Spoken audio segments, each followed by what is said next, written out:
So that just happened. I'm selling things on Facebook Marketplace, and last night somebody reached out via an account from Instagram and wanted to buy a lens from one of my older cameras.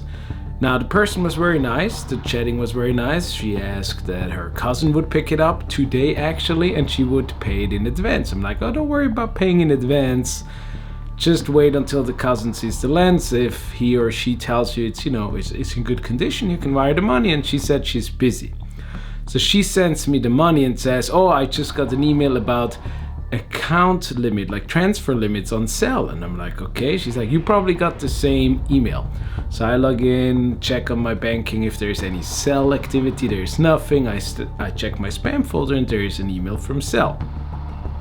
And this is where it gets interesting. So I have this email from account limit. It has my name because she asked obviously my name for the transaction.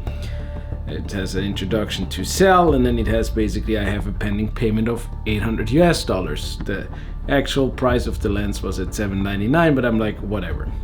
And then he basically says that the person, in that case the buyer, she has to send me a $200 additional, so I receive $1,000 so I can be upgraded to the business account, and then I have to buy her the $200 back basically. And she's IMing me, right, like that I send it back. And then here when you see the highlighted, it basically says I wouldn't get my $800 until I basically send her the $200 back. And I'm like, that's odd. That can't be a bank. Like, no bank would ask me for that. So I go all the way to the top and check who is sending me this. And then you see here is sellpayforbusinesses@gmail.com. And now Sell is definitely big enough to use a @sellsomething.com. So @Gmail is definitely not them. That was the giveaway.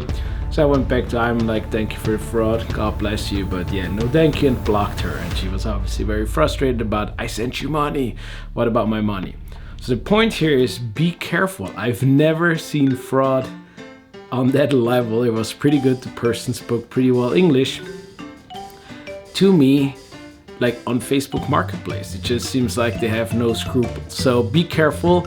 No bank payment service will ever ask you like that. They have to send you more money than what you're asking for, and then you have to return some before you get yours. That's just BS. Plus, what I also did is I quickly searched the web for what's the sell transfer limit, and it's $500 a week. Not the $800, not $1,000. It's $500 a week. So always double check, even for selling things online. It seems like scammers do anything to get $1 from you. Stay safe out there.